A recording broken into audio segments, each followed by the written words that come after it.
disant merci à toutes ces familles, parce que j'ai vu des familles me porter dans leur cœur. Amen. Maman Juliette et ses enfants, merci. Ginette. Merci. Maman Juliette. Non, Ginette. Ah, J. D'accord. Un peu, on ira au ciel. Amen. Maman, je te porte dans mon cœur. Dieu te bénisse, toi et ta famille. Nous, à Ouva, nous sommes très heureux. Amen. Ça nous rappelle la parole de Josué. Moi et ma maison, nous servirons l'Éternel. Soyez focus sur la personne de Jésus. Que rien ne vous ébranle. Et vous allez voir la main de Dieu dans votre vie. Je vous assure, je suis un témoin pour vous dire que Dieu existe. Quand les difficultés vont se lever, ne regardez pas aux difficultés, mais regardez à Jésus. Et si vous regardez à Jésus, en face de cette difficulté, des solutions vont venir pour balayer cette difficulté. Lorsque les gens étaient mordus par les serpents, une recommandation parfaite a été accordée à Moïse. Moïse, fais-toi un bâton d'airain sur lequel le serpent d'airain sera pêché. Et il dit, quiconque va regarder à ce serpent d'airain, quiconque va regarder à ce serpent d'airain, va recevoir la guérison. Il n'a pas dit quiconque va chasser le diable, quiconque va briser les œuvres des ténèbres, mais quiconque va regarder au serpent d'airain, qui est la personne de Jésus-Christ de Nazareth, va recevoir la solution au nom de Jésus-Christ. Quelqu'un comprend ce que je suis en train de dire? Soyez focus sur la personne de Jésus, qu'il soit votre révélation parfaite. Quand vous avez des difficultés, tournez les regards vers sa personne. Il est le Dieu de toutes sortes de solutions. Il est lui-même la solution. Parce que avant que le monde ne soit créé, la Bible déclare qu'il a été l'agneau de Dieu qui a été immolé avant la fondation. Donc une solution a été, et puis le problème est venu après. Donc toutes les fois qu'il y a un problème, il y a une solution en face. Attachez-vous au Seigneur Jésus-Christ de Nazareth et il va vous bénir au nom de Jésus-Christ. Gloire à Dieu. Dieu nous bénisse. Il y a l'une de mes filles qui est là, elle s'appelle Sarah. Amen. Je pense qu'elle est là depuis, ça fait 2 mois maintenant. Bientôt 3 mois. Elle est quittée au pays. Amen. Donc de temps en autre, vous allez la voir ici. Amen.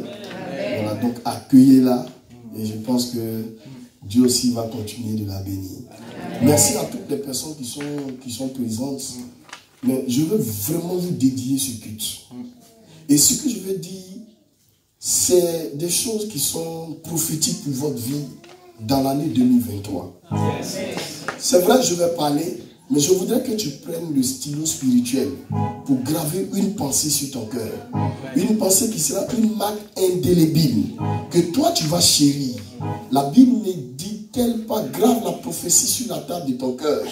Lis-la couramment, chéris-la, chouchoute la prophétie, car un jour elle va s'accomplir. Et certainement, elle s'accomplira. Parce que c'est la pensée, c'est la parole de Dieu pour ta vie. La Bible ne dit-elle pas en Ésaïe, le chapitre 55, le verset 11. Ainsi en est-il de ma parole, quand elle sort de ma bouche. Elle ne revient pas à moi sans avoir exécuté ce pourquoi elle est sortie. La parole de Dieu, personne ne peut la cacher. Personne ne peut la dévier dans ta vie. La parole de Dieu est comme une flèche qui est lancée. Et à coup sûr, elle atteindra sa cible au nom de Jésus-Christ. Toutes les paroles qui vont être dites ce matin, sache qu'elle va avoir un accomplissement tangible dans ta vie au nom de Jésus. Ça dépend du vase que tu es. Si tu es prêt à recevoir cette parole, si tu es prêt à chérir cette parole, elle sera ton compagnon de tous les jours. Elle sera comme ta protection. Elle sera comme ton gardien. Partout où tu seras, la parole de Dieu va t'introduire. Elle va te propulser parce que Dieu est dans sa parole et sa parole est Dieu lui-même. Voici pourquoi j'ai l'habitude de dire, aucune parole n'a encore besoin d'onction. Parce que la parole, elle est moins par elle-même. Elle est induite de l'huile. Donc une fois qu'une parole sort, aucun feu ne peut arrêter cette parole. Oh, j'ai cru que tu allais dire amen avant ton voisin. Aucune situation ne pourra arrêter cette parole. Reçois-la au nom de Jésus-Christ de Nazareth. Gloire au Seigneur. Ce matin, je veux parler de 12 choses. Alléluia. de 12 choses pour la nouvelle année dans laquelle tu vas entrer. Quelqu'un dit Amen. Amen. De 12 choses. Alléluia. 12 choses qui vont pousser, qui vont te pousser dans une nouvelle vie, je vous l'ai dit. Amen. 12 nouvelles choses si tu veux. Ça peut être de nouvelles choses pour toi. Amen. Qui vont te pousser surtout dans une nouvelle dimension. Donc 12 choses qui vont nous pousser dans une nouvelle dimension. Amen. Est-ce que je suis prêt à recevoir cette parole? Non, non, non, non, non, non. Je dis qui est prêt même à recevoir cette parole? Alléluia. Maintenant, qui n'est pas prêt? Ah, Seigneur, aide-moi ce matin. C'est pas facile, hein? Je vous assure, c'est pas facile pour moi. C'est une lourde charge que je porte. Non seulement il y a cette lourde charge-là, et puis mon état. Mais Dieu est un pourvoyeur. Il pourvoira au nom de Jésus-Christ de Nazareth. Nous allons prendre un passage biblique dans le livre de 1 Samuel.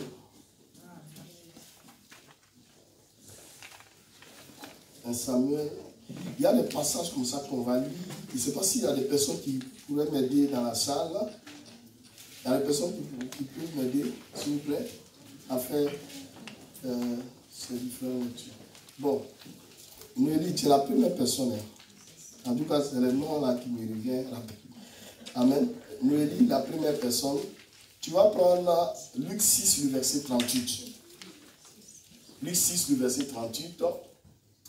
Gloire à Dieu. Qui d'autre? Qui d'autre? Oui.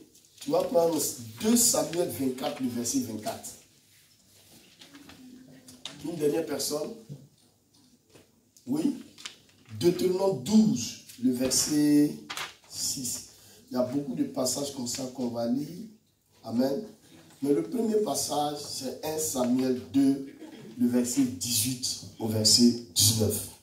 1 Samuel 2, le verset 18. Qui pourra me lire ce passage?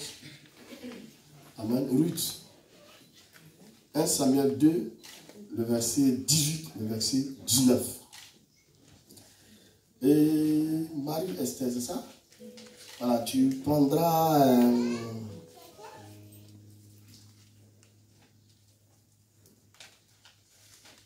Qui prend 1 Samuel 2, le verset 18 à 19? C'est toi? D'accord, donc tu prendras de libérer nos cœurs, de visiter nos vies. C'est en ton nom précieux que nous allons prier. Amen. Amen. Ok. Vous savez, la première lecture, j'aime qu'on se lève. Vous savez pourquoi? La parole de Dieu est l'autorité, c'est la personne de Jésus, c'est Jésus. Donc c'est l'autorité de l'Église. Et en se levant, nous respectons entièrement la parole de Dieu. Dans le premier verset que nous avons dit, après cela, on pourra s'asseoir. Alléluia. J'ai l'habitude de dire que Dieu aime sa parole plus que son nom. J'ai dit quoi? Il aime sa parole plus que son nom. Le nom de Dieu là, ce n'est pas son problème. Mais son problème, c'est sa parole. Parce que sa parole, c'est lui, c'est sa personne. Vous savez, vous pouvez juger quelqu'un à partir des propos qu'il fait sortir de sa bouche. Amen. Amen. Tel un homme pense, tel il est. Alors, tu n'as pas besoin d'une heure de temps pour connaître quelqu'un. En 2-3 minutes de conversation, tu sais qui est la personne. Tu sais où la personne s'en va. Tu sais que la personne est animée d'une certaine sagesse. Alléluia. Amen. Lisons le premier passage et puis on va s'asseoir. Oui. 1 Samuel 2, les versets 18 à 19. Oui. Samuel faisait le service devant l'Éternel.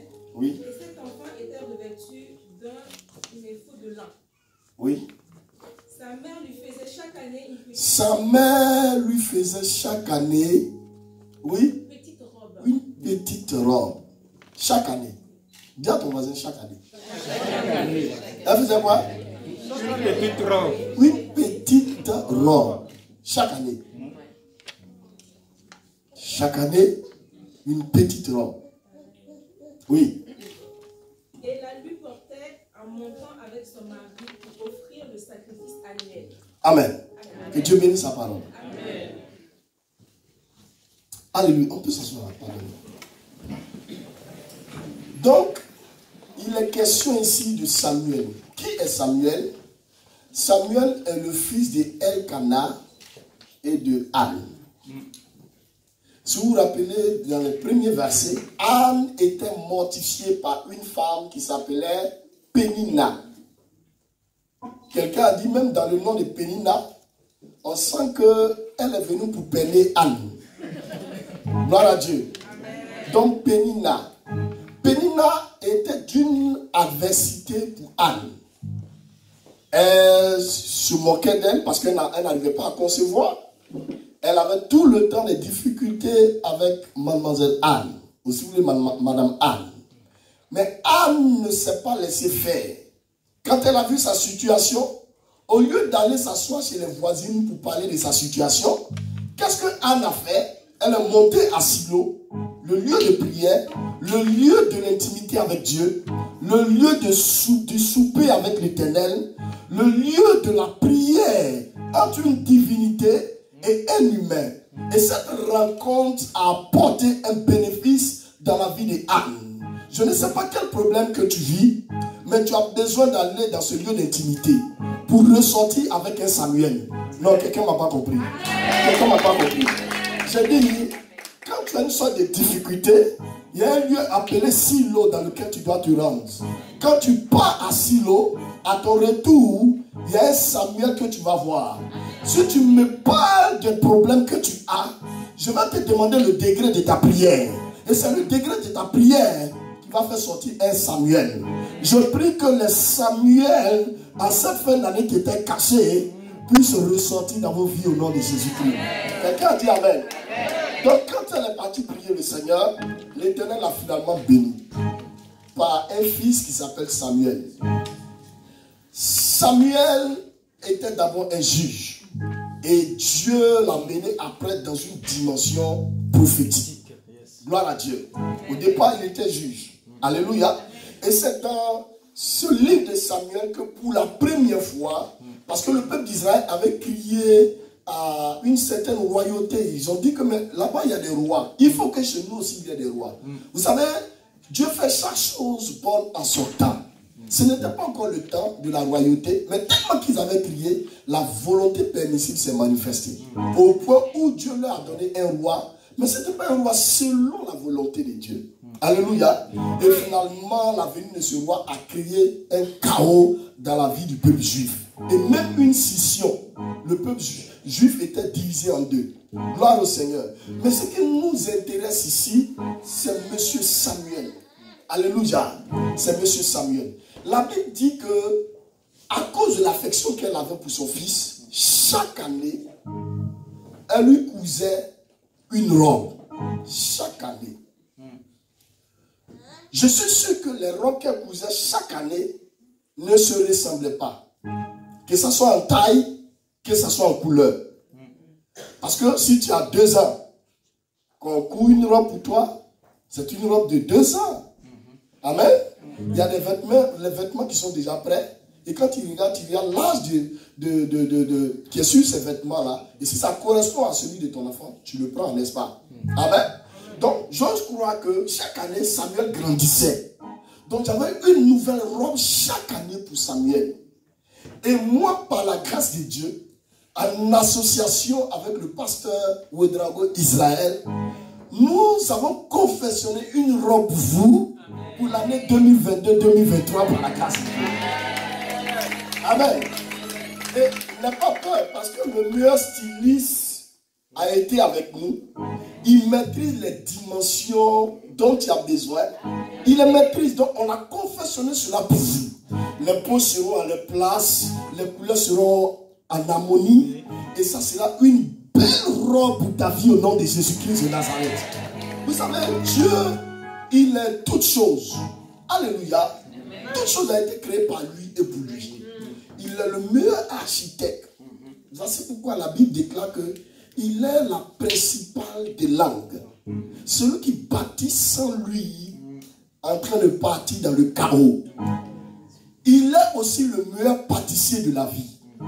Actuellement, je suis en train de vous préparer un sérieux gâteau que vous allez consommer tout à l'heure. Les calories dont vous avez besoin pour votre épanouissement spirituel seront dans ce gâteau-là au nom de Jésus-Christ. La grâce que j'ai, c'est vrai que je suis un canal, mais le meilleur pâtissier, il est là. La Bible ne dit-elle pas qu'il est le pain de vie? S'il y a un pain de vie, c'est qu'il y a un pain de mort.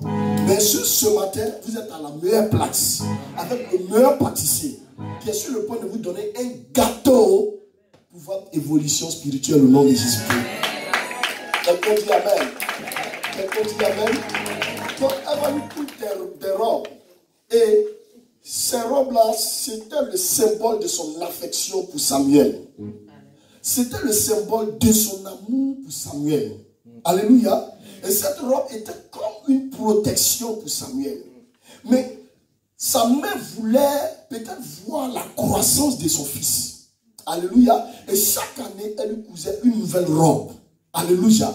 Et cette robe que nous allons coudre, c'est une robe pour que la croissance spirituelle soit également dans votre vie. Tout ce que nous faisons à la chair ici, c'est pour que vous atteigniez la stature parfaite de Christ. Alléluia. Pour que vous soyez à la dimension de Christ. Tout ce qu'on fait, c'est pour ressembler à Christ. C'est pourquoi de la Genèse à l'Apocalypse, la Bible ne fait que parler de la personne de Christ. La Bible ne parle pas des paves qui sont là au commencement. La Bible ne parle pas des maisons qui sont là. La Bible ne parle pas des portables au commencement. Mais la Bible parle de la personne de Jésus. Vous voyez dans le premier livre de Genèse, Jésus-Christ était parmi les trois personnalités. Il dit, faisons l'homme à notre image. Dieu était là dès le commencement. Partout où vous avez lu un verset biblique, Christ y est par la grâce de Dieu. C'est pourquoi on se permet toujours de lire les anciens livres.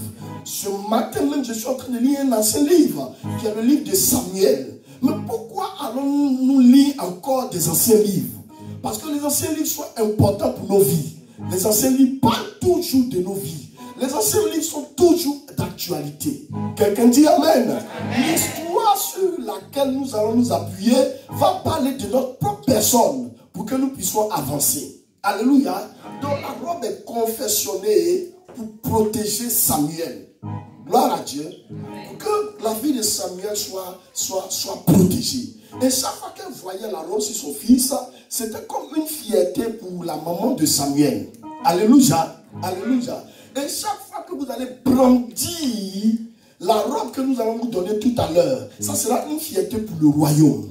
L'objectif du royaume est que vous le maîtrisez avec son fonctionnement.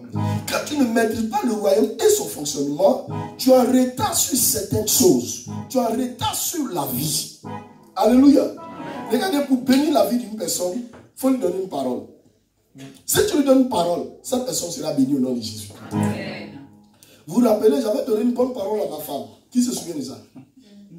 La première rencontre que j'ai eue avec elle, je lui ai dit, est-ce que tu sais que tu as les yeux bleus comme le fond de la Méditerranée? Elle dit, ça là, elle n'a jamais entendu ça.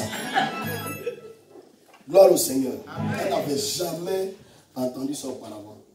Et c'est cette parole-là, les yeux bleus comme le fond de la Méditerranée, c'est cette parole qu'il a maintenue jusqu'à présent. Amen.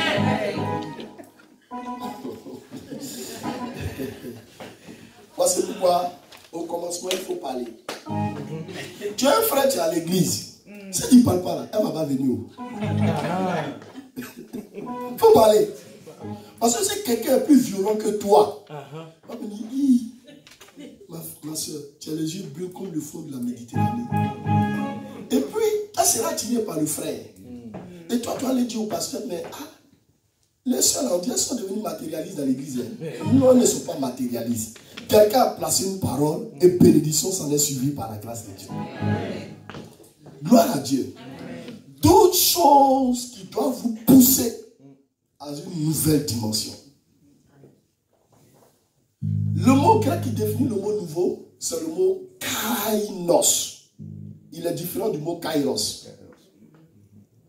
Kainos veut dire quelque chose qui n'a pas encore été utilisé. Quelque chose qui est sur le point de se manifester. Il y a une dimension dans laquelle Dieu va vous pousser. Et nous, on est comme derrière vous pour vous pousser à cette dimension. Parce que ce qui va me réjouir, c'est de voir le changement un jour de Priscilla.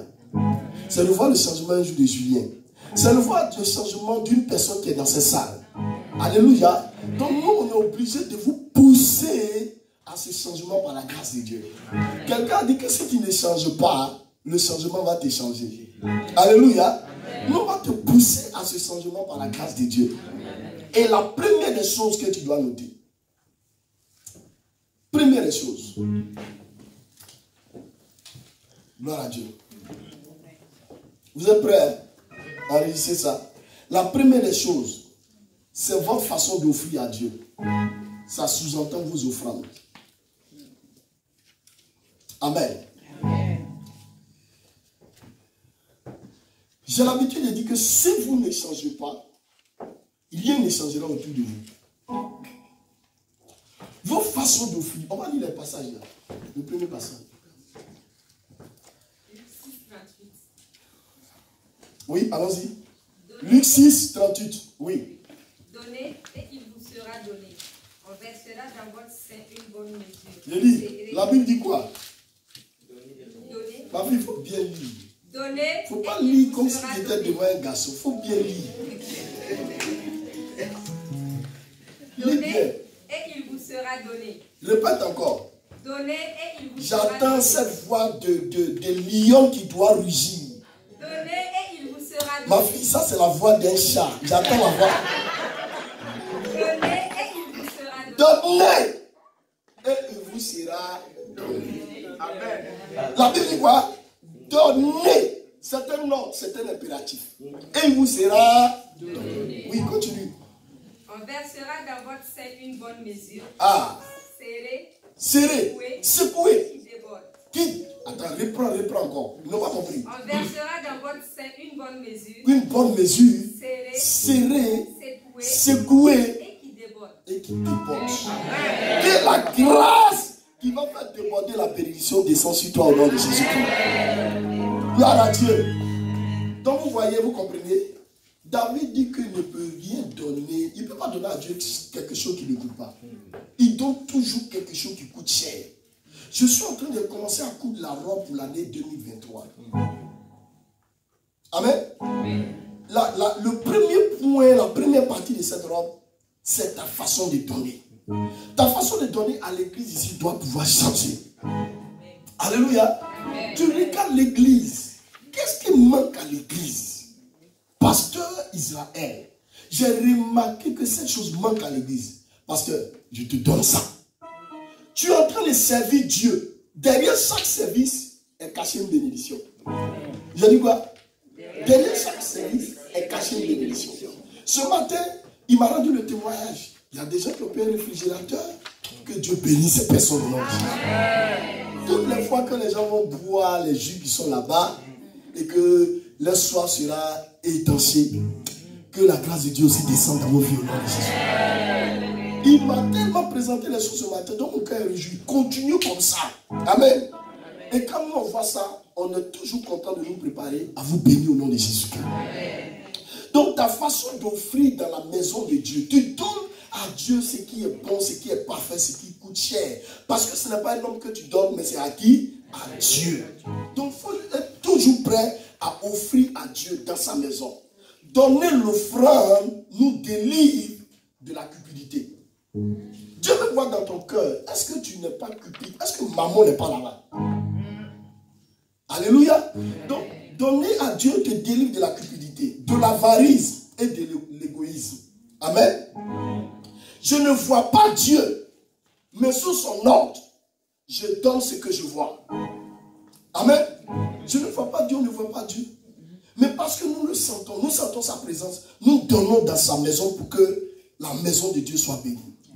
Gloire à Dieu. Pour vaincre maman, il faut donner ce qui te touche et ce qui touche à Dieu. Gloire à Dieu. Ne donne pas à Dieu ce qui n'a pas de sens. Et notre offrande de dimanche, je vous ai vu faire l'offrande aujourd'hui dans des enveloppes, c'est une bonne chose. L'offrande se prépare chaque début de semaine. J'ai dit quoi? L'offrande se prépare chaque... Parce que c'est ça qui te donne même. Quand tu dois donner un homme, tu peux faire ce que tu fais. Mais à Dieu, il ne faut pas jouer. Ne prends pas un billet le plus déchiré de ta maisonnée pour venir donner à Dieu. Amen. C'est vrai, le bien a toujours de la valeur. Mais quand tu prends un bien déchiré pour venir donner dans la maison de Dieu, c'est pas bon. Maintenant, si c'est la seule chose qui te reste, c'est une bonne chose. Alors, quelqu'un comprend ce que ça veut dire? Si c'est la seule chose, c'est une bonne chose. Parce que Dieu sait que c'est pas de façon volontaire que tu le fais. Mais c'est ton reste. C'est ce qui te reste. Et tu as donné avec tout ton cœur. Quelqu'un comprend ce que c'est en train de dire? La deuxième partie de cette robe, ce sont vos prémices dans la maison de Dieu. Peut-être que le pasteur ne vous a pas encore parlé de ça, mais j'ouvre une brèche. C'était qui là? C'est moi. Oui? Quelqu'un a pris 2 Samuel 24, c'était qui? D'accord. Après toi, c'est allé.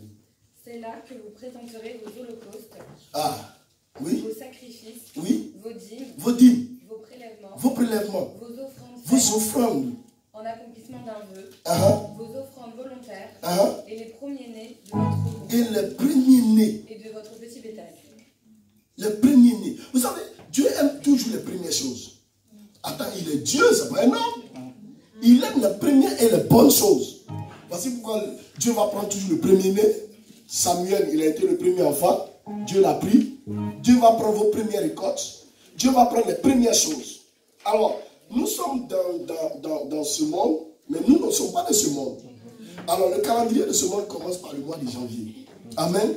Les premières choses que vous allez avoir dans le mois de janvier, c'est pour Dieu. Vous êtes en train de lui dire, Seigneur, bâtis sur ces premières choses que j'ai envoyées. Tout ce qui est premier appartient à Dieu. Il faut le dire à ton voisin. Ce sont les premiers fruits de ton travail, de ton entreprise. Amen. Les premiers fruits, tu viens donner ça à Dieu. Regarde, pourquoi Dieu souvent, dans nos églises, souvent on ouvre des brèches sur l'argent. Dieu sait que le problème de l'homme, c'est l'argent. Regardez, moi, il y a vu quelqu'un, il ne s'attendait pas à ça. Il a trouvé un sachet dans lequel il y avait 100 millions. Le monsieur, il a payé la dîme. La dîme, c'est combien? 10 millions. Hein? 10 millions. 10 millions. Vous voyez, non? C'est vrai, il a respecté la parole de Dieu. Mais si j'étais à la place de ces derniers-là, moi, il n'y avait pas de la dîme. Parce que la dîme, c'est ce que tout le monde fait. Tout le monde. Toi, il faut te démarquer. Attends, je n'ai jamais prié pour recevoir 100 millions. Peut-être que la prière la plus forte en termes financiers, c'était de demander 1 million à Dieu. Et puis Dieu lâche sur ma vie 100 millions. Je viens voir le pasteur Ouedraogo, Israël. Je lui dis, pasteur, Dieu a fait, Dieu m'a béni. Il a tellement fait, je lui donne la moitié. Attends, toi tu t'attendais à 1 million. Oui. Hein? Et puis il en a 100 millions. Et puis la moitié que tu donnes là, c'est pour que son œuvre avance. Si Dieu découvre son intérêt dans ton cœur, il va toujours te protéger. Regardez, quand le voleur va venir, lui là, il ne faut pas le toucher. Il a un cœur pour moi. C'est mon intérêt qui est là. Acclame le Seigneur Jésus-Christ de Nazareth. Gloire au Seigneur. Gloire au Seigneur. Donc tes prémices sont toujours importantes. Les premiers fruits, les premières bénédictions que tu as, tu envoies ça à l'église et Dieu va te bénir. Après les prémices, il y a toujours une suite. Il faut noter ça. Après une prémisse, il y a toujours une suite. Je vous fais un témoignage. Il y a 2 de mes filles bêtées. Des biteuses.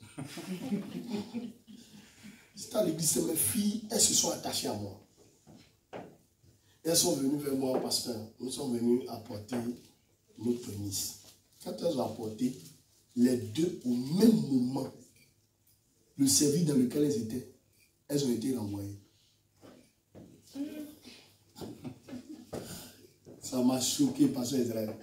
Il dit, mais quel est ce Dieu qui permet que les gens le bénissent et puis après, il y a problème. Oh Seigneur, il est temps de prier, pleurer, mais il dit, tais-toi. Tais-toi là-bas. Ça à toi, ils ont donné, mais ça à moi, ils ont donné. Parce que quand on donne à un homme peut arrêter ta bénédiction. Hein. Imaginez-vous Satan. Et c'est qu'il prie comme ça dans le lieu secret. Satan. Il dit à Dieu, donne-moi une seconde de la gestion du monde. Tu lui as donné ça là. Non, il va malmener le monde. Alléluia. Donc il prie, il dit, mais c'est à moi qu'elles ont donné. Donc, au moment opportun, ça sera relâché sur les vies. Je vous dis, la prémisse apporte une sorte de sécurité dans votre vie. Quand vous apportez, parce que pourquoi Dieu parle souvent d'argent à cette... Parce qu'il y a des gens qui sont très avares. Pour tuer l'avarice dans ton cœur, Dieu permet que tu donnes. Ça, ce n'est pas un démon qu'il faut chasser. C'est de donner pour que le démon soit chassé. Alléluia. Et quand je l'ai fait, j'ai commencé à pleurer. Il m'a dit, tais-toi. C'est à toi ou bien c'est à moi? Il dit, bon Seigneur, c'est à toi. Il dit, alors, donc arrête de prier. Allez, vas-y. Je finis là. C'est là que j'ai compris que moi, chaque année, je donne les prémices à mon président qui est mon père. Amen. Ça sécurise ma vie. Ça fait que le problème financier, je n'en souffre pas. Amen. Et j'ai élevé mon niveau d'intimité avec le Seigneur. Je ne paie même plus la dîme, je paye la 20e partie. Et c'est ce que j'ai fait. Parce que je vais être au-delà, au-dessus de mes fidèles. Et voici pourquoi je ne suis pas dans les manques. Au niveau financier, Dieu me visite. Dis Amen. Et il va te visiter aussi au nom de Jésus-Christ de Nazareth. Donc les prémices attestent que Dieu est avec toi. Que Dieu est bon. Et que Dieu ne fait que commencer quelque chose dans ta vie. Derrière chaque prémisse est cachée une masse. Il faut noter ça. Derrière chaque prémisse est cachée une masse. Il n'y a jamais de prémisse sans suite. Il nous faut avoir les lunettes de Dieu pour comprendre que l'argent ne prenne pas ton cœur. Que tu sois délivré de l'argent. Dieu n'est pas contre le fait que tu aies beaucoup d'argent. Mais il est contre le fait que beaucoup d'argent possède ton cœur. Si Dieu a visité des hommes de Dieu, il y a une famille complète, un homme de Dieu.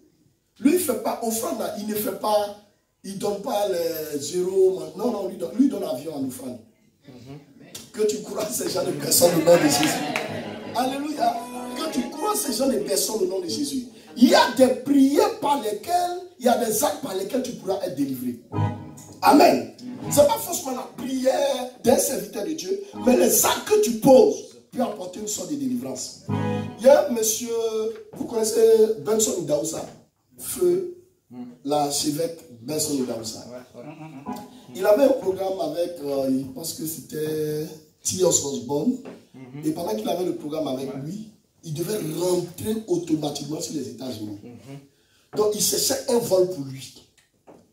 Comme il était connu au niveau du Nigeria, il s'est permis de monter, de venir à l'aéroport, de monter dans l'avion. Pendant que l'avion était sur le tarmac. Il est monté et dit, excusez-moi, j'ai un souci, mes amis que voici doivent rentrer rapidement sur les États-Unis. Il n'y a plus de place dans l'avion. Mais qui? Je vous assure, les chrétiens qui étaient dans l'avion, ils n'ont pas cédé de place à l'homme de Dieu. C'est un monsieur, amen, du nom de Dangote. L'Africain le plus riche.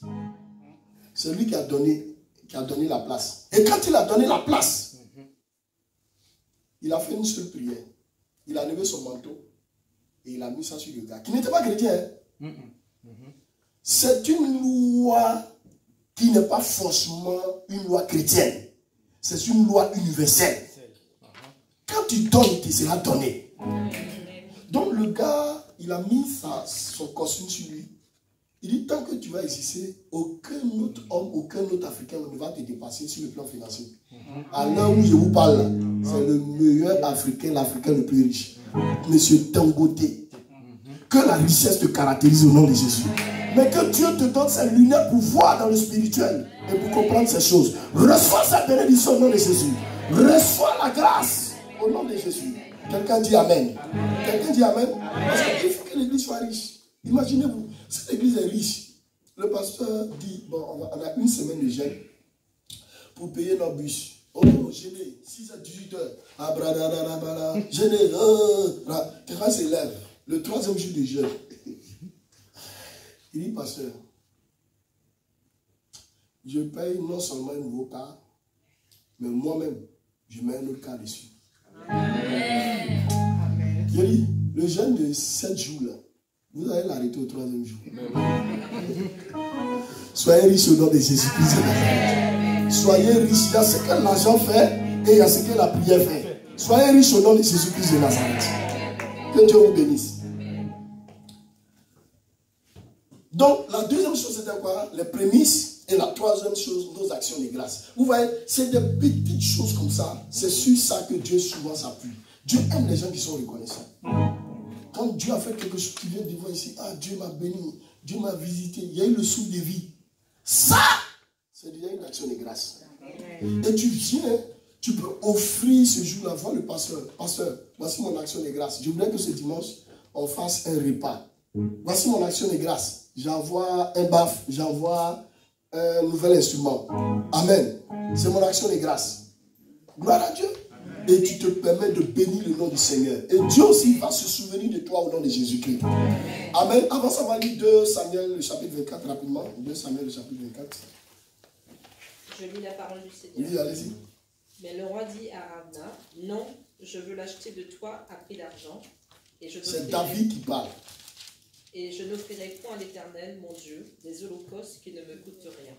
Faut bisser, il faut répéter la partie. Non, je veux l'acheter de toi à prix d'argent. Et je n'offrirai point à l'Éternel, mon Dieu, des holocaustes qui ne me coûtent rien. Faut mettre encore, faut appuyer sur replay, cette partie-là, appuie dessus. Non, je veux l'acheter de toi à prix d'argent. Et je n'offrirai point à l'Éternel, mon Dieu, des holocaustes qui ne me coûtent rien. Est-ce qu'après replay, là, il y a un autre mot? Bon, pause. Amen. Voilà, Dieu, vous voyez, non, on ne donne pas n'importe quoi à Dieu. Parce que c'est notre Dieu que nous adorons. Quelqu'un dit Amen. La 3e des choses, c'est nos actions de grâce. Nos actions de grâce. Psaume 34, le verset 2. Psaume 34, le verset 2. Nos actions de grâce. Beaucoup de situations nous poussent souvent à ne pas rendre grâce à Dieu. Et c'est malheureux chez les chrétiens. Il y a des chrétiens qui ont une mauvaise façon de prier. Amen. Au lieu de remercier Dieu pour ce que vous avez, vous vous plaignez pour ce que vous n'avez pas. Quelqu'un comprend ce que les André dit? Au lieu de remercier Dieu pour ce que vous avez, vous vous plaignez à Dieu pour ce que vous n'avez pas. Non, Dieu, vous ne comprenez pas.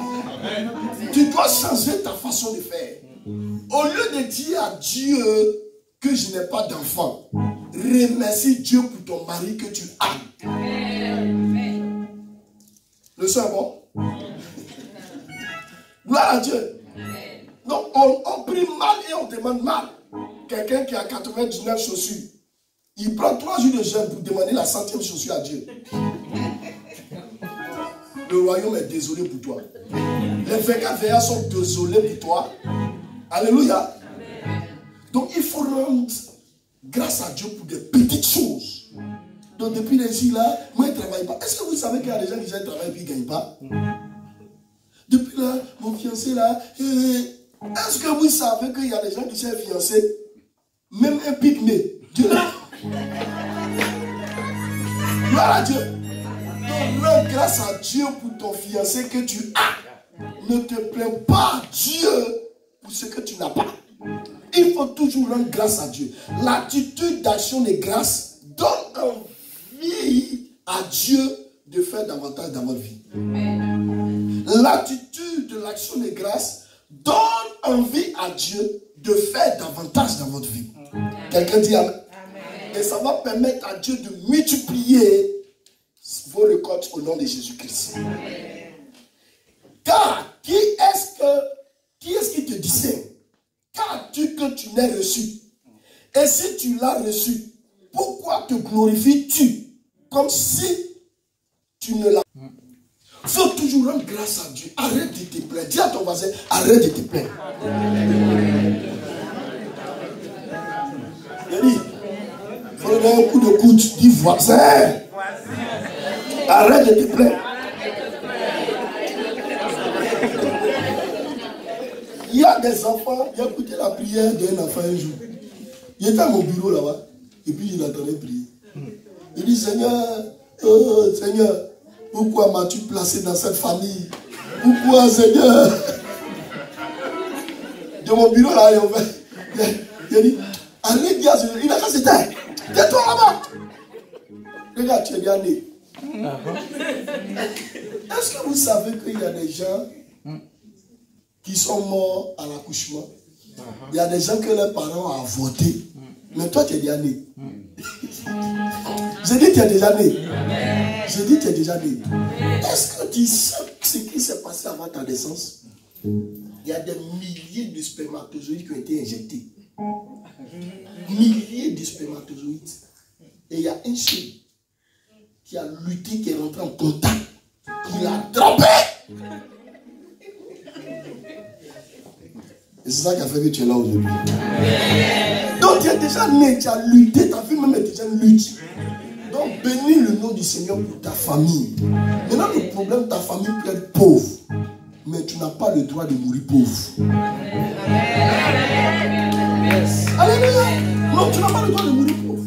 Regarde ta famille, la situation dans laquelle elle est. Refuse ça comme Jabez. Refuse ça comme Jabez. Dis Seigneur, il faut que je sois un homme béni. Il faut que je sois l'autorité de ma famille. Bien vrai que je suis le plus petit, mais établis-moi sur cette famille.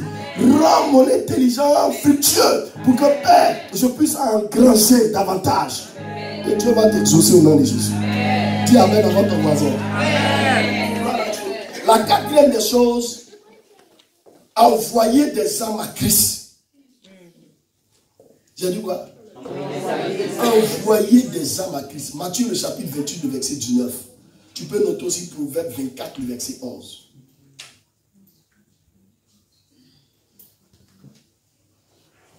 Envoyer des âmes à Christ. Je vais rapidement.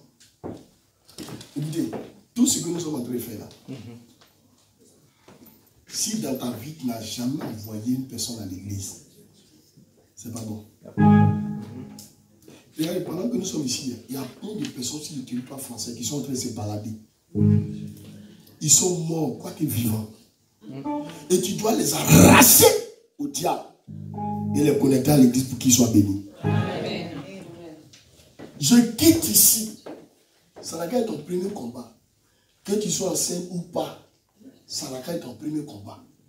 Que tu sois jeune ou pas, ça n'a qu'à être ton premier combat. Que tu sois vieille, que tu sois vieux, ça n'a qu'à être ton premier combat. Que tu sois le plus grand travailleur de cette église, que tu sois une personne qui n'a pas le temps, ça c'est pas mon problème. Il faut envoyer une âme à l'église. Attends, le travail là, qui t'a donné?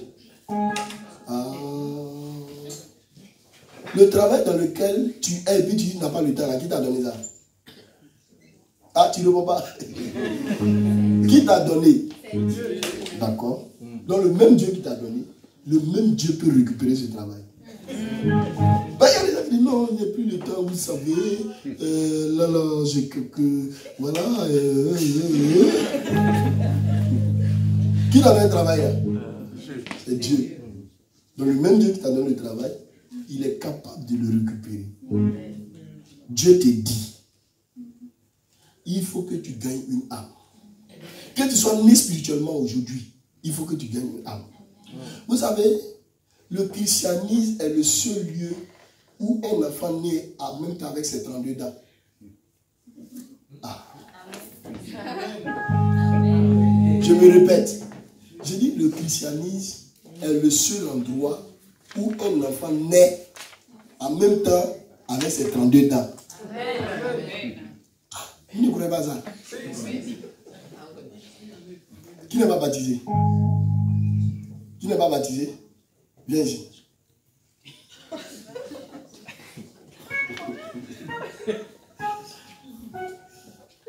C'est le seul lieu où les enfants naissent avec les 32 dents. Et je vous dis, c'est une marque d'appartenance à Jésus.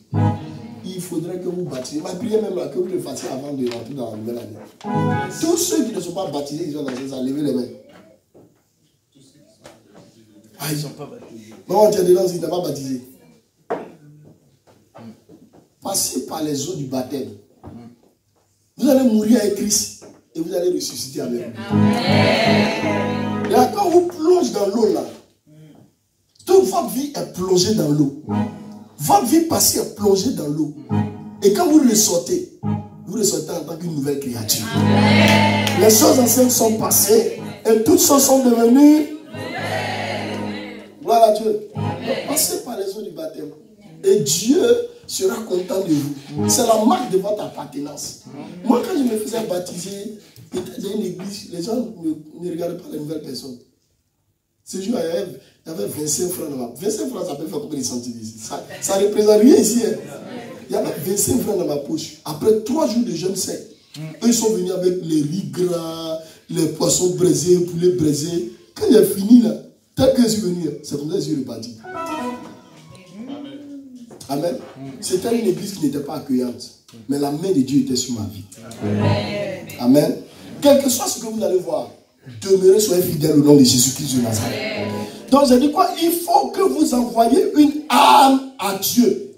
Délivrez ceux qu'on traîne à la mort. Est-ce que vous savez qu'il y a des gens qui sont dans les difficultés? Vos voisins, dans vos cités, il y a des gens qui sont prêts. Est-ce que vous savez? Regardez. Des gens qui sont prêts à mettre fin à leur vie. Il y a un monsieur, il était riche, il est mort dernièrement. C'est parce que vous avez entendu son histoire. Dans l'une de nos vies. Il y a des esprits qui lui parlent. On dit non, mais ça va chez toi. Lui, il dit ça ne va pas. On regarde tous ces biens. Il a des véhicules de transport. Il a des maisons de construction partout. Il pleure. Ça ne va pas. On dit, mais lui, en fait, c'était les démons qui l'assaillaient. Vous comprenez? Donc, il est là, il pleurait tout le temps. Finalement, vous savez ce qui s'est passé? Il n'a pas dit dormir, il avait son plan dans sa tête. Il a mis fin à sa vie. Il s'est pendu.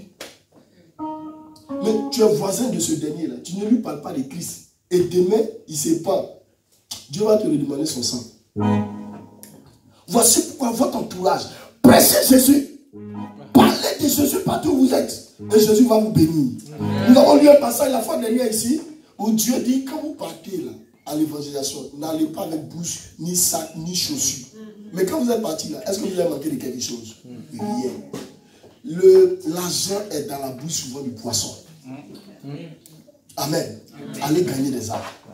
Ma prière est que le Seigneur fasse de vous des pécheurs d'âme au nom de Jésus. Des gagnants d'âme au nom de Jésus.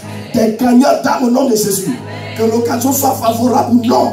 Que vous ayez en pensée le fait de gagner des âmes. L'évangile, c'est la puissance de Dieu. Voici pourquoi l'évangile est capable de prendre un bandit de grand chemin, le transformer, le laver et le positionner pour qu'il soit un gagnant d'âme. Imaginez-vous un instant, vous prêchez Jésus à quelqu'un et qui finalement accepte Jésus, mais qui est pasteur d'une grande église, qui a des milliers d'âmes.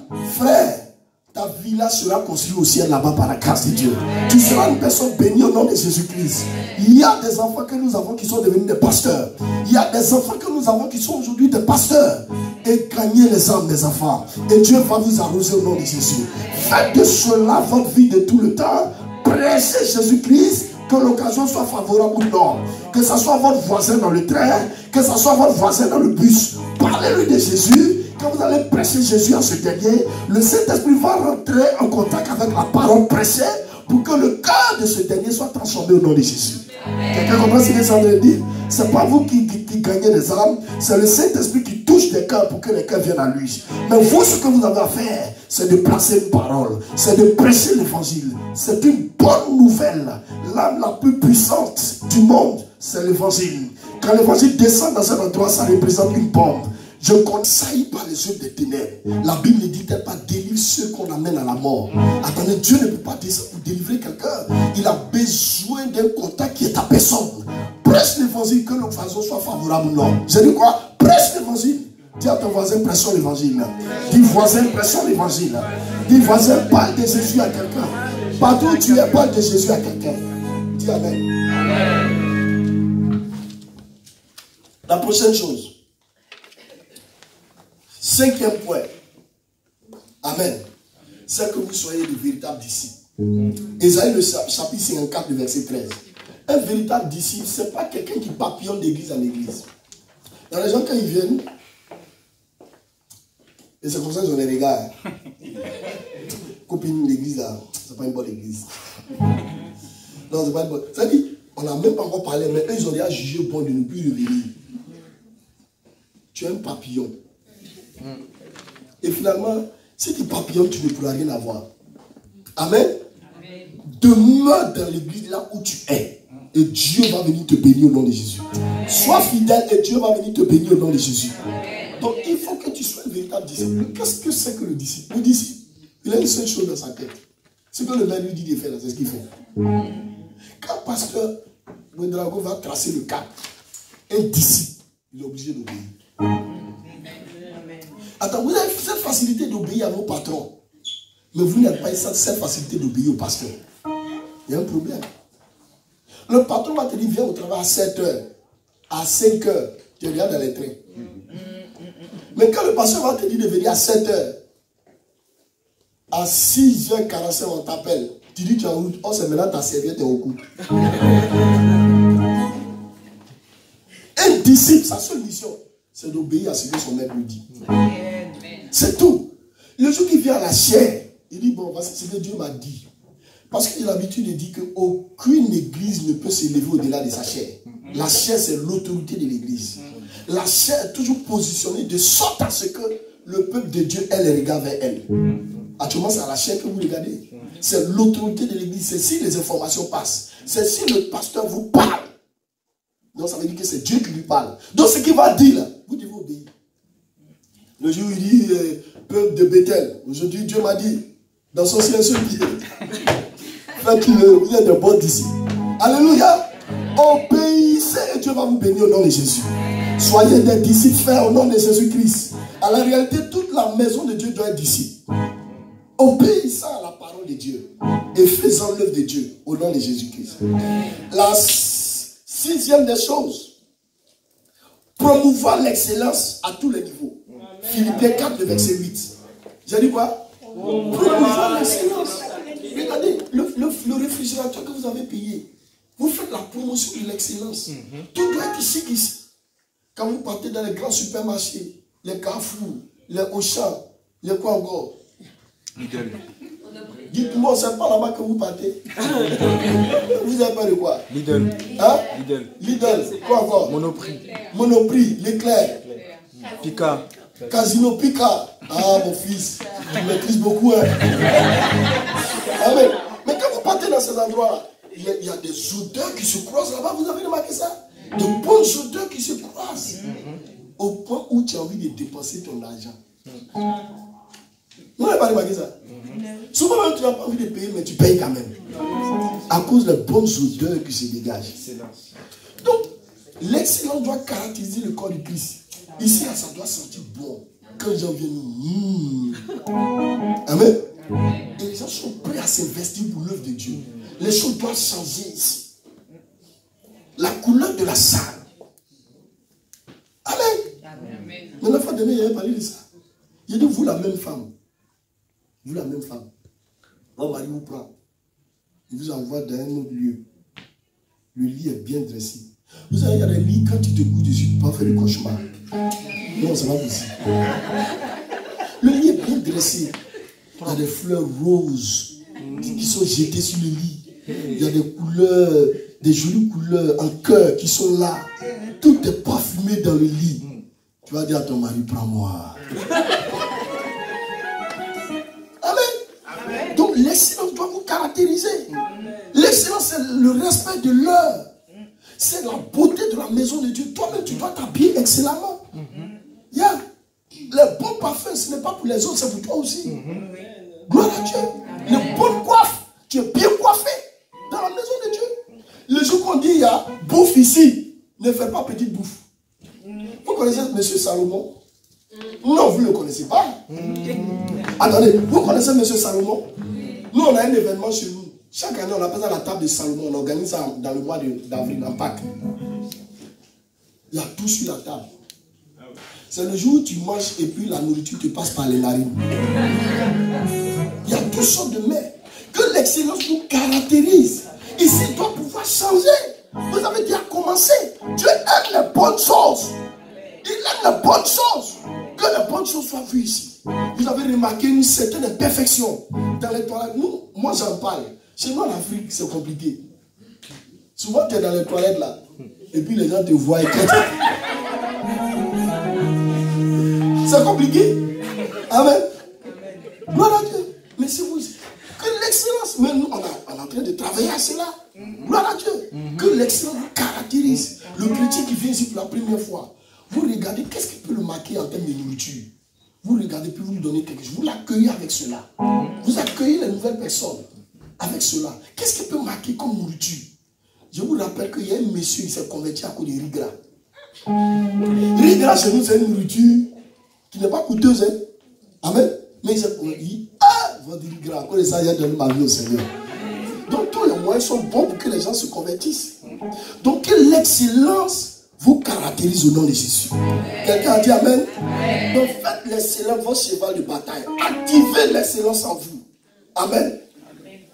Le christianisme est un christianisme d'excellence. Donc que l'excellence nous caractérise au nom de Jésus. Ce qui est beau, parfait. Ce qui est bon, c'est ce qu'il faut faire. Amen. Souvent il y a des micros quand ils prêchent avec. Regarde, ce matin, moi je suis tout fatigué. Mais je tiens le micro. Vous allez voir après jurer. À un moment, j'avais amassé mon bras. Mon bras, tu vois. Donc il y a des micro-cravates. Tu es là, tu parles comme si tu es en conférence. Tu parles, tu regardes une personne. Tout est propre. Que l'excellence vous caractérise au nom de Jésus. Que l'excellence vous caractérise au nom de Jésus. Alléluia. Aimez les bonnes choses. Dieu aime les bonnes choses. Ici, là, quand je reviens ici, ça doit changer. Amen. Qui doit changer ça? Ce n'est pas le berger. Ce sont les brebis. Amen. Alléluia. Amen. Demandons au pasteur, qu'est-ce qu'il doit faire de bon ici? Qu'est-ce qu'il doit faire? Pasteur, qu'est-ce qu'il doit... Regardez les fleurs. Quand on voit ça, c'est la vie qui est manifestée. Amen. Amen. Gloire à Dieu. Amen. Mais souvent, dans nos églises là-bas en Afrique, là, la fleur elle a séché, elle est comme ça. Là, que Dieu nous aide. Je dis que Dieu nous aide. Donc, aimez les bonnes choses. Dis à ton voisin, aimons les bonnes choses à l'église. Le 7e point, c'est la loyauté. Selon 1 Corinthiens, le chapitre 4, le verset 2. Regarde, si vous êtes des personnes loyales dans la maison de Dieu, Dieu va vous bénir. Amen. Alors, une personne loyale, c'est une personne qui intègre au pasteur, qui intègre à l'église. Vous savez que le pasteur ne dit pas, il sourit, mais après, lui la main veut dire quoi? Vous comprenez, non? Il faut que tu sois loyal. Loyal devant les gens, loyal derrière les gens. Dis Amen. 1 Corinthiens 4, verset 2. La Bible dit beaucoup de personnes proclament leur bonté, mais un homme juste, qui le trouvera? Amen. Ça, c'est Proverbe, le chapitre 20, le verset 6. Beaucoup de personnes proclament leur bonté, mais un homme juste, on va le trouver où? Lève les deux mains. Dis Père, donne-moi d'être une personne juste au nom de Jésus. Une personne loyale au nom de Jésus. 1 Corinthiens, le chapitre 4, le verset 2. Il dit du reste, c'est qu'on demande au dispensateur, c'est que chacun de vous soit trouvé loyal. Tous les hommes loyaux de cette église, que Dieu continue de vous bénir dans votre loyauté. Que Dieu se souvienne de vous au nom de Jésus. Amen. Être une personne loyale, c'est une personne déterminée, fidèle, non seulement au pasteur. Parce que la loyauté va être définie par ta fidélité à un homme. Yes. Ne faites pas comme certaines personnes. Et vous savez qu'à cause de la déloyauté, il y a des fils qui ont tiré sur leur père à cause du pouvoir. Ne tirez pas sur votre père. Moi, j'ai l'habitude de dire chez moi à l'église, Judas a vendu Jésus avec 30 pièces d'argent. De grâce, si vous voulez me vendre, prenez un peu les billets. Ne prenez pas les pièces. Amen. Comment si vous voulez me vendre là? Vendez-moi avec 5 euros, 10, 20, amen, 50, 20 pièces d'argent. de grâce. Avec you. Gloire à Dieu. Donc il y a des fidèles qui sont à l'église, ils voient toujours les 10 péchés du pasteur. Attends, pourquoi le pasteur ne sourit pas? Attends, s'il ne sourit pas, c'est ton problème. Tu es venu chercher Dieu, mais tu es venu chercher le sourire du pasteur. Le Dieu qui sourit, le pasteur sourit trop.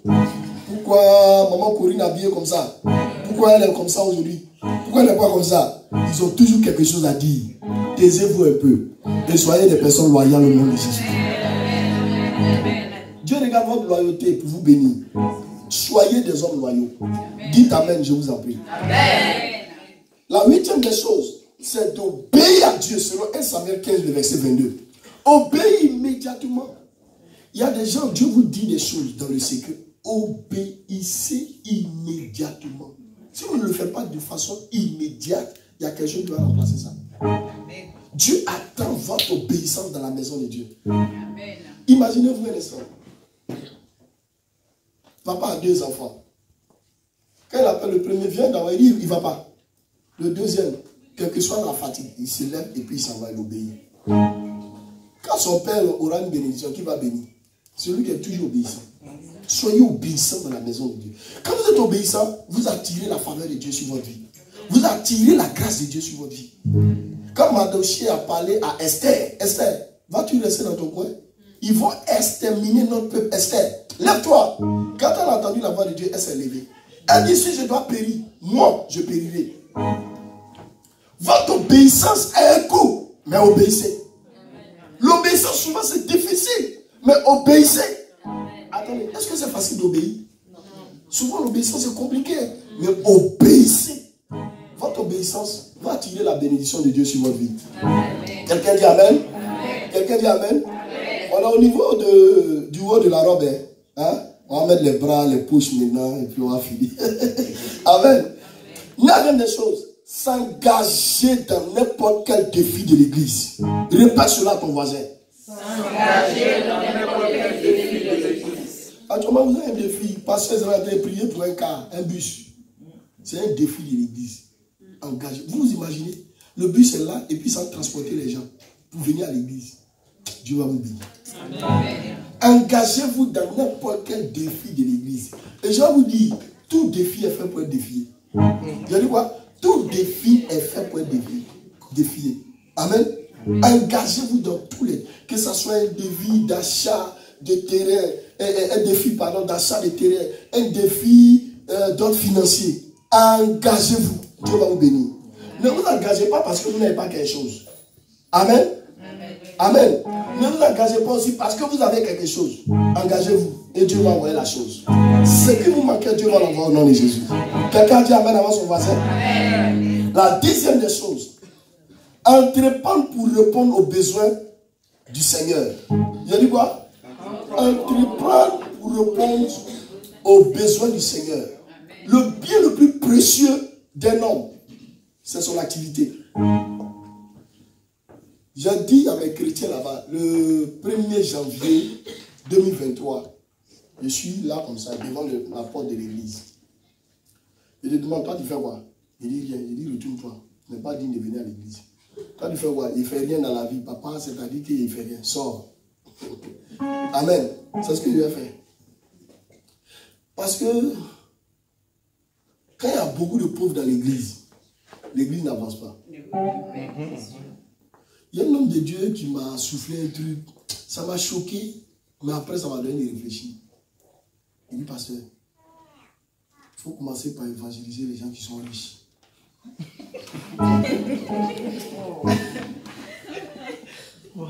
Il dit, pasteur, il te dit, évangélise les gens qui sont riches.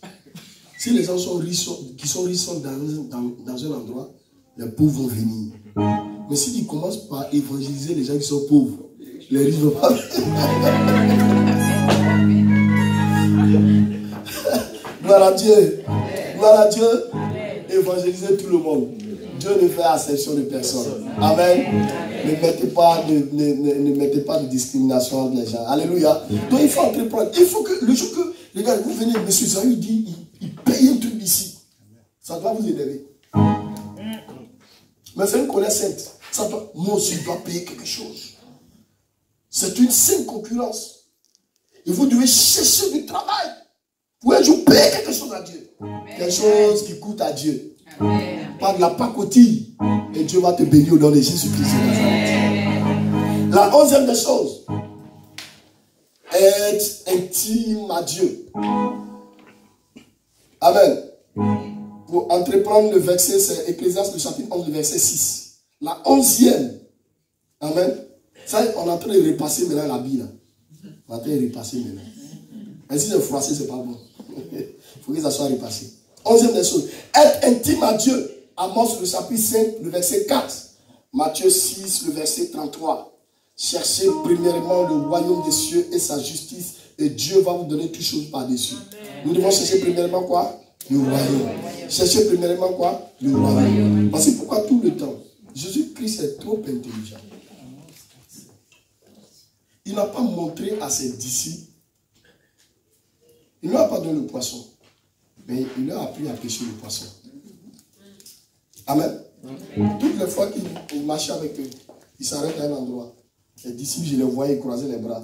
Jésus était devant eux et puis il parlait. Il dit, vous savez, le royaume des cieux est semblable à un monsieur qui sortait pour s'aimer et tout ça. Dans un autre endroit, il dit, le royaume des cieux est semblable à un mec qui est parti faire un long voyage, mais qui a donné des talents. Le royaume des cieux est semblable à 10 vierges. Ouais. Donc il était en train de travailler sur les mentalités, sur les mentales. Parce que Jésus-Christ savait que le problème premier de ses disciples, c'était la mentalité. Tu veux que les choses changent autour d'une personne, commence à changer sa mentalité. S'il a touché sa mentalité, les choses autour de lui vont changer. C'est pourquoi Jésus-Christ n'est pas allé dans n'importe quel endroit pour être crucifié, mais il allait à Golgotha, qui était le lieu de crâne. Et dans ce lieu de crâne, il y avait quelque chose qui était piqué dans ce crâne, dans l'objectif d'arrêter un système, d'arrêter les mauvaises pensées, d'arrêter les mauvaises mentalités. Jésus-Christ était piqué dans le crâne. Et le sang de Jésus-Christ a été injecté dans ce crâne. Comme quoi pour arrêter les pensées défectives, les pensées négatives, pour que les enfants de Dieu puissent avancer, planer comme des aigles au nom de Jésus-Christ. Tant que ta pensée n'a pas captivé la chose, rien ne pourra se faire. Attendez, comment te vois-tu aujourd'hui? Tu te vois comme quelqu'un qui est pauvre, la pauvreté va frapper à ta porte. Esaïe dit que les faibles disent qu'ils sont forts. Que les pauvres disent qu'ils sont... Il y a un monsieur, il était dans sa chambre, sa femme est venue. Elle dit, chérie, je vais au marché. Le monsieur regarde sa femme. Il dit, chérie, tu m'entends? Tu m'entends, pardon. En fait, ils avaient une maison de 4 pièces. Ils avaient un garage dans lequel il n'y avait pas de voiture.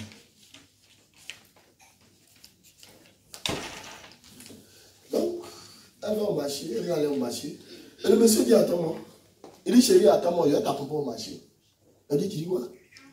Je vais t'accompagner au marché. Et il retourne pour lui dire que j'ai mon véhicule qui est là, on va monter dedans pour partir. Or, les deux savent pertinemment qu'il n'y a aucun véhicule qui leur appartient. Le monsieur, vous savez ce qu'il a fait dans le garage? Il a pris 4 pierres. Il a mis une pierre ici, une autre ici, la troisième ici, la quatrième là. Et puis il a tracé un rectangle relié à ces 4 pierres. En fait, c'était un véhicule qu'il avait dessiné qui était dans son garage. Il dit à sa femme, attends, je lui tourne la portière, rentre, je fais la marche arrière. Il ouvre le portail du garage. Il dit, allons-y ma chérie. Elle le regarde, elle dit, ah, chez moi en Afrique, quand c'est comme ça, on dit, t'es 2,5 francs. T'es 2 euros là. Ça fait pas, non, t'es 1 euro plus 1 euro. Ça fait plus 2 euros, mais ça fait 3 euros. Amen. Donc elle dit, mais il y a quelque chose qui ne va pas. Il y a un boulon qui a pété dans ta tête. Attends. Et elle était prête à appeler le service des gens qui, ouais, les psychiatres et tout ça, pour gérer les personnes qui sont frappées de folie. Elle dit, attention, il y a quelque chose qui ne va plus chez mon mari. Et il a déposé, il a dit, bon, au revoir, avant de marcher. Le véhicule, bon, il faut partir, comme il y a des choses à faire. La femme s'en va au marché. Le lendemain, ils se sont réveillés vers 6 heures. Il y avait un 4x4 qui était garé à leur compte. On ne s'est pas compris. Alléluia. Il y avait un 4x4 qui était garé. Regarde, ton intimité avec Dieu va faire bouger la main de Dieu pour prendre des choses dans le monde invisible pour les amener dans le monde visible. Amen. Alléluia. Quand tu es intime à la personne de Jésus, quand tu es intime à la personne de Jésus, je parle d'une intimité. Je ne parle pas d'une intimité à une église, mais je parle d'une intimité à la personne de Jésus. J'ai l'habitude de vous dire que trop de programmes spirituels ne définissent pas votre spiritualité. Mais ce qui définit votre spiritualité, c'est une rencontre avec la personne de Jésus. Vous devez être intime à Jésus. Vous devez être avec l'époux. Nous sommes l'épouse. Vous savez, il y a des gens qui donnent des cadeaux à leurs femmes. Aujourd'hui, je te donne bijoux, je te donne pain. En Afrique, quand tu donnes pas à une femme, wax, tu es en train de la respecter. Amen. Ton mari te donne, il te donne une maison, il a tout payé. Il te donne un véhicule. Mais la femme, elle, à la réalité, elle ne voit pas son mari. Ce qu'elle recherche, c'est l'intimité de son mari. Un jour, elle va se lever, elle dit, tes cadeaux là, c'est bon, tes présents, c'est bon. Ce que je veux, c'est toi-même. Et c'est comme ça le chrétien doit agir dans la maison de Dieu. Seigneur, je ne veux plus tes miracles. Je ne veux pas ton argent. Mais ce que je veux, c'est toi-même. Parce que c'est toi qui viens dans ma vie, je vais avoir l'âge. C'est toi, Jésus, que je cherche. C'est ta personne que je cherche. Si c'est ta personne, l'argent dont j'ai besoin, je l'aurai par la grâce de Dieu. Seigneur, je cherche une personne, un monsieur. Oh. C'est l'habitude de dire, si moi j'étais femme. Non, je ne suis pas très joueur. Si moi j'étais femme, j'ai commandé mon mari. Non, je peux le dessiner. Il est un peu joufflu. Un bon teint clair. Un monsieur élancé. Qui peut me soulever. Aller me déposer sur le lit. Et puis on me dit, chérie, je t'aime. J'allais passer ma commande sur Dieu.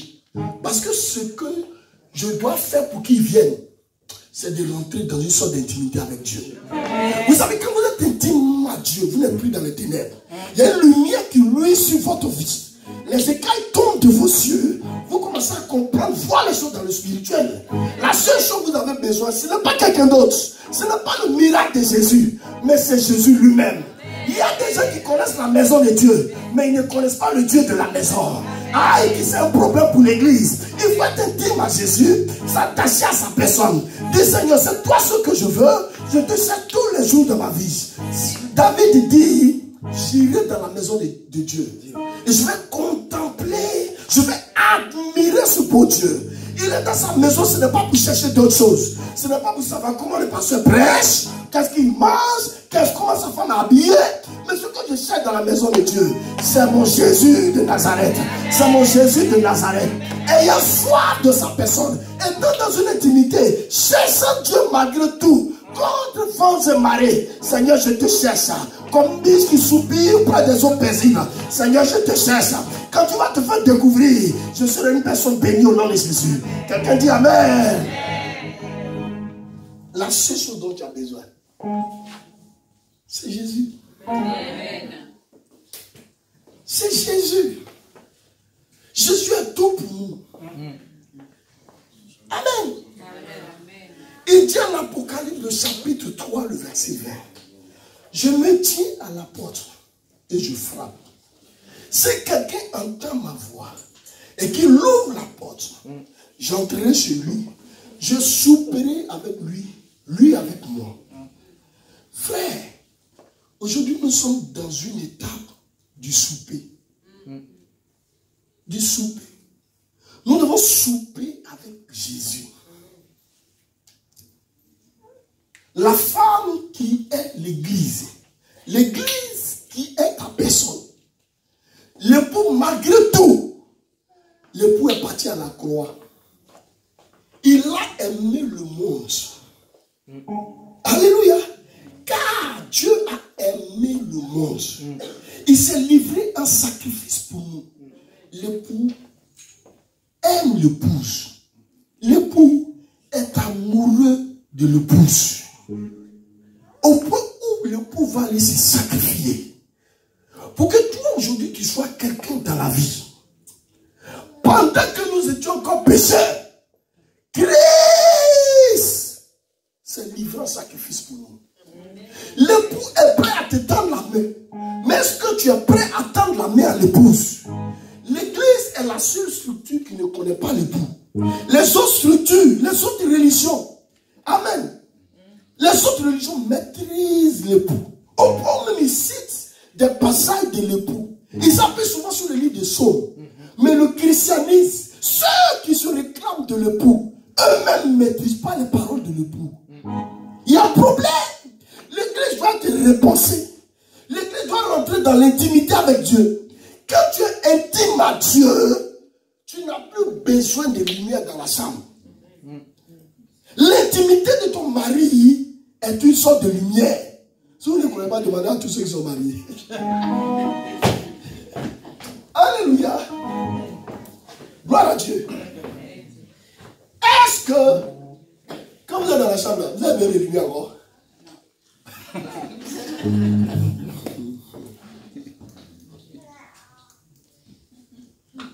C'est l'intimité. L'intimité, c'est où toute chose est placée. Moi, je passais par là. Amen. C'est une sorte de lumière. L'époux connaît la voix de l'épouse. L'époux a tourné. Il ne fait que tourner autour de l'épouse. L'époux aime l'épouse. Au point où il va se sacrifier. Les gens disent à l'époux, mais arrête ça. Il dit, il aime l'épouse qu'est l'église. Au point où il est parti sur la croix pour se sacrifier pour l'épouse. Quel que soit les gens, ce que les gens vont faire, l'époux aime l'épouse.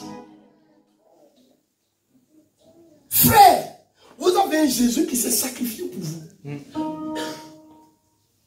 Et Jésus qui a payé le prix. Au point où il va régner les propos de l'un de ses meilleurs disciples. Pierre va dire, Seigneur, Jésus lui dit, je vais partir, les principaux sacrificateurs vont m'appréhender. Je mourrai et je ressusciterai le 3e jour. Pierre le regarde et dit, Seigneur, pardon, ne fais pas ça. C'est nous les baoulés. Il dit, Baba Yaki, ne fais pas ça. Mais il a payé le prix parce qu'il aime tant l'épouse. Mais regardez la vie de l'épouse. Regardez le comportement de l'épouse. Elle n'est pas intime à l'époux. Elle n'est pas prête à écouter la voix de l'époux. Elle ne s'assoit pas au pied de l'époux pour l'écouter. Matin, est-ce que tu lis ta parole pour entendre la voix de l'époux?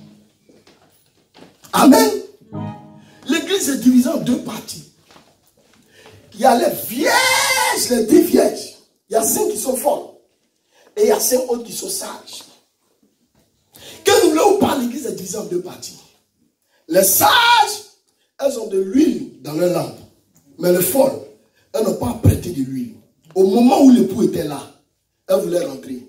La Bible dit que la porte s'est fermée. Que la porte ne se ferme pas. Amen. Empêchez cette porte de se fermer. Amen. Vous avez besoin de rentrer dans les noces de l'époux. Alors j'ai cru que tu allais dire Amen. Amen. Alléluia. Amen. Il faut considérer la voix de l'époux. La 12e chose, qui est la dernière chose, c'est que on doit marcher dans la sanctification. Amen. On doit marcher dans la sanctification. Amen. Je vous dis, rien ne vous condamne. Je ne sais pas ce que vous avez fait.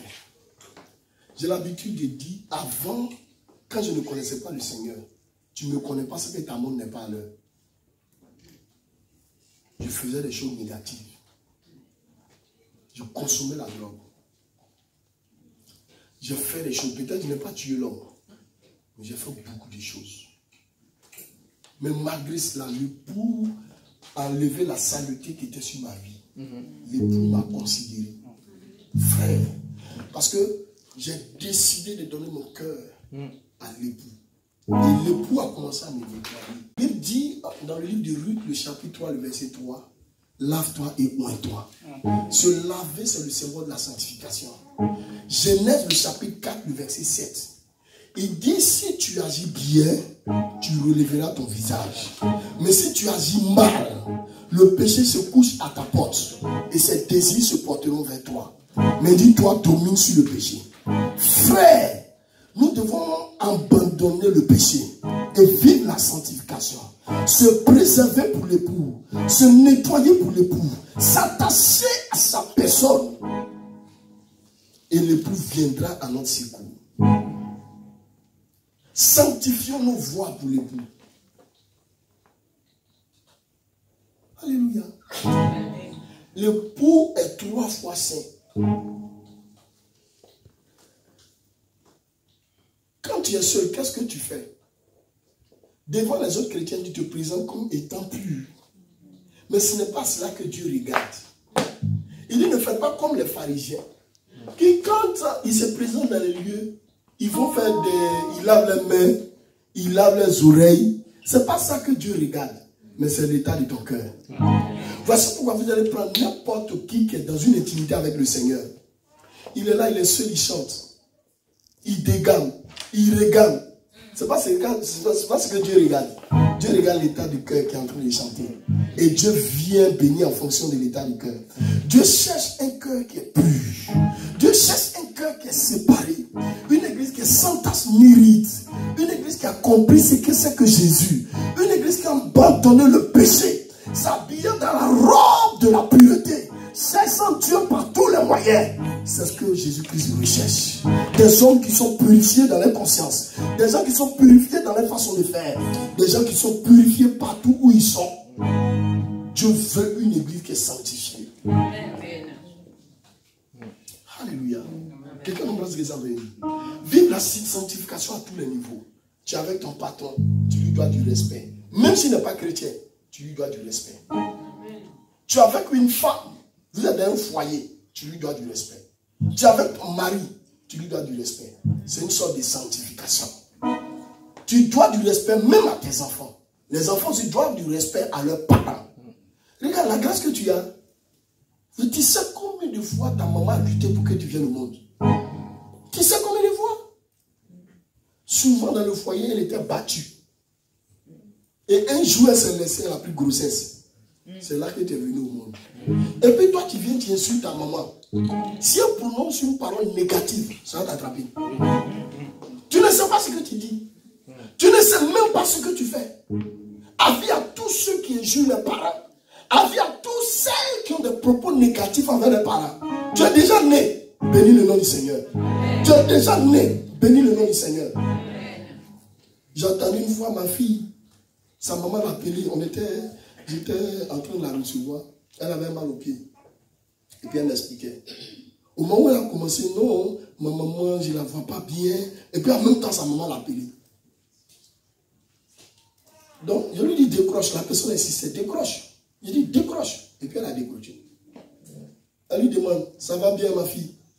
Elle dit, comment peux-tu me demander si ça va bien pendant que c'est toi qui m'attaques? Je lui ai dit, il faut sortir de mon bureau. Sors! Toi, parle à ta maman comme ça. Mais toi, tu as déjà une grâce, tu es déjà né. Amen. Tu sais combien de fois elle a lutté pour que tu viennes au monde? Tu sais combien de fois elle a été injuriée? Et puis tu es venu au monde. Et tu oses hausser le ton sur ta maman. Sanctifie ta bouche. Sanctifie tes pensées. Et Dieu va te bénir au nom de Jésus. Sanctifie tes pensées. Dieu va te bénir au nom de Jésus. Il y a une image que j'ai vue. Je ne sais pas, hier, on était dans un restaurant. Et il y a des Asiatiques qui sont venus avec leur maman. Elle était très âgée. J'ai vu le fils prendre une cuillère, donner la nourriture à sa maman. Si c'est certaines personnes parmi vous, que Dieu m'en garde, Dieu ne va pas t'en garder. Il va dire. Amen. Gloire à Dieu. Quand tu lui donnes la nourriture, tes parents sont une bénédiction pour toi. Moi, chaque jour, je bénis le nom du Seigneur pour ma maman. Une femme calme, très gentille. À tout moment où je suis ici, elle est en train de prier pour moi. Ça, je vous assure. Elle prie pour moi. Je n'ai jamais vu une telle précision dans la vie d'une personne. Chaque 4 heures du matin, elle est là. Elle est en train de prier. Elle n'était pas convertie. Mais maintenant, elle est en train de prier. C'est un mec qui a permis que notre soeur, notre petite soeur, qui est notre dernière, Elle a commencé à se donner au Seigneur. Tout le temps, une telle mère, on doit la bénir. Il doit la bénir. Quand je vois maman Gilène, souvent je pense à elle. Amen. Gloire à Dieu. Bénissez. Sanctifiez vos bouches. Et Dieu va vous bénir au nom de Jésus. Voici les 12. Amen. Points que vous devez avoir pour votre nouvelle année 2023. Mettez cela en pratique et Dieu va vous bénir au nom de Jésus. Et Dieu va vous arroser au nom de Jésus. La robe que vous avez reçue, je l'ai repassée. Je l'ai mise dans un emballage. Et je vous la donne maintenant. Prenez-la maintenant. Prenez-la maintenant. Habillez-vous de cette robe pour que vous soyez des personnes bénies. Et vous allez voir, si vous habillez, vous allez commencer à grandir. Vous allez commencer à grandir. Votre évolution sera vue. Les 12 points dont j'ai parlé. Priez avec ça. Portez cette robe. Et on va voir votre évolution. Tant sur le plan financier, sur le plan matériel, sur le plan spirituel, vous allez la voir au nom de Jésus. Que Dieu vous arrose au nom de Jésus. Que Dieu vous visite au nom de Jésus. Que sa grâce soit débordante sur votre vie au nom de Jésus. Et que sa paix soit sur votre vie au nom de Jésus.